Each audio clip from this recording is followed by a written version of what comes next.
बिस्मिल्लाहिर्रहमानिर्रहीम अस्सलाम वालेकुम। वीडियो मेरा ऐसा है, उबला हुआ अंडे से हम छिलका किस तरह उतारेंगे। आप लोग गौर से देखें, बहुत आसान तरीका है। पानी में अंडा डाल के उबाल दिया।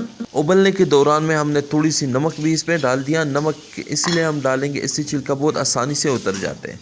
इसका टोटल टाइमिंग है 5 से 7 मिनट। 5 से 7 मिनट में बिल्कुल तैयार हो जाते हैं। अब इनको गर्म पानी से हम चानी में निकाल के इसको एक साइड में 2 से 3 मिनट तक रखेंगे, जो ये ठंडा हो जाए। वीडियो पूरा देख के बहुत मज़ा आने वाला है। तरीका मैं बता रहा हूँ आप लोगों को, जिसको छीलना कैसे ही होगा। ये अब देखिए, इसके जो ए साइड है ना छोटा है, ये लंबा है। आप लोगों ने इस साइड पे इसको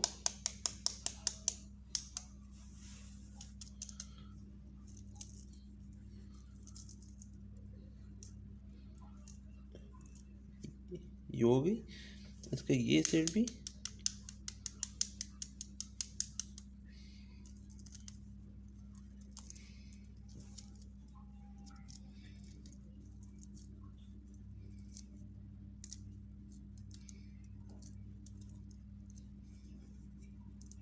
ये हो गई। ठीक है, अभी इससे बाद आपने इसको ऐसे ही पकड़ना। देखो ये ऐसी, ठीक है, इसको ऐसा आपने पकड़ लिया।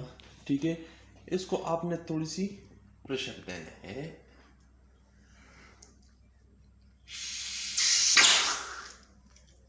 ये देखिए जी, गुड साबुत निकल गई। जुबैर भाई, ये नवा तरीका है। ये लो जी, अंडा है, अपना मर्जी से खा सकते हो।